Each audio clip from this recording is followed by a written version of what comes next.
Halo semuanya, perkenalkan saya Garvin Alexi Ruben, kelas 10-3 dari SMA Negeri 5 Medan. Pada kesempatan kali ini, saya akan menjelaskan pengantar ilmu geografi. Semoga video ini bermanfaat untuk teman-teman semua ya. Baik, langsung saja kita mulai. Jadi, geografi itu apa sih? Geografi berasal dari bahasa Yunani yaitu geo yang berarti bumi dan grafin yang berarti lukisan atau tulisan. Jadi, definisi dari geografi adalah ilmu yang menggambarkan atau mendeskripsikan bumi. Nah, lanjut, objek studi geografi itu ada dua, yaitu objek material dan objek formal. Di dalam objek material sendiri ada 5 bagian, yaitu atmosfer atau lapisan udara, litosfer atau lapisan batuan, hidrosfer atau lapisan air, biosfer atau lapisan kehidupan, dan terakhir ada antroposfer atau lapisan manusia.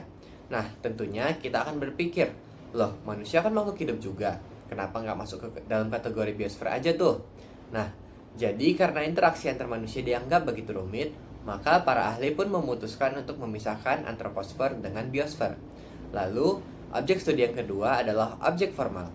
Objek formal adalah sudut pandang dan pola pikir terhadap suatu gejala yang ada di permukaan bumi.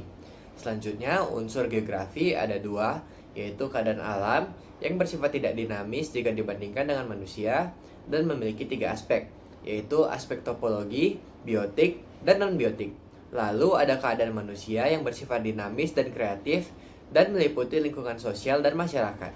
Selanjutnya, saya akan membahas 4 prinsip di geografi.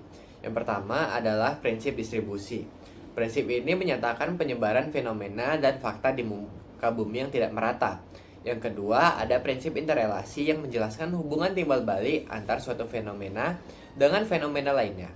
Lalu ada prinsip deskripsi yang menjelaskan suatu kejadian dengan detail atau rinci menggunakan angka, tabel, grafik, dan sebagainya. Yang terakhir adalah prinsip korologi yang merupakan penggabungan dari 3 prinsip sebelumnya, yaitu distribusi, interrelasi, dan deskripsi. Lalu saya akan membahas konsep geografi. Konsep geografi ini ada 10 ya. Yang pertama adalah lokasi yang merupakan konsep utama geografi dan menunjukkan kedudukan suatu objek di permukaan bumi. Kedua, ada jarak yang menyatakan ruang yang terdapat di antara dua buah lokasi. Ketiga, adalah konsep keterjangkauan. Konsep ini tidak selalu tentang jarak, tapi lebih kepada kemudahan dalam mencapai suatu lokasi. Hal-hal yang mempengaruhinya antara lain adalah kondisi alam, adat, dan bahasa. Yang keempat, ada pola. Konsep ini berkaitan dengan susunan atau persebaran fenomena di muka bumi. Yang kelima, morfologi. Menjelaskan tentang bentuk-bentuk yang tercipta di muka bumi dari hasil tenaga geologi ataupun buatan manusia. Keenam, ada aglomerasi yang menunjukkan kecenderungan persebaran dan pengelompokan pada suatu wilayah dengan melihat kesejenisan ciri pada wilayah tersebut. Pengertian dari konsep aglomerasi ini memang cukup sulit dimengerti ya. Jadi saya akan memberikan contoh. Contohnya adalah Chinatown atau pecinaan yang merupakan tempat berkumpulnya orang-orang keturunan Tionghoa di zaman dahulu. Jadi karena memiliki suatu kesamaan, maka mereka membentuk suatu daerah yang memuat komunitas mereka. Yang ketujuh, ada nilai kegunaan. Konsep ini menunjukkan bahwa suatu tempat memberikan keuntungan yang berbeda pada setiap orang. Kedelapan, ada diferensiasi area. Singkatnya, konsep ini menjelaskan bahwa setiap tempat memiliki ciri dan keunikan yang berbeda-beda pula.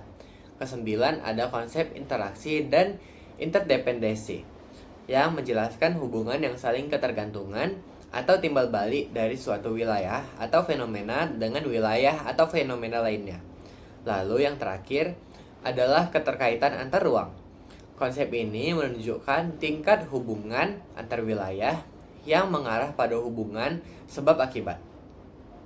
Konsep ke-10 dan ke-9 sekilas akan terdengar sama saja.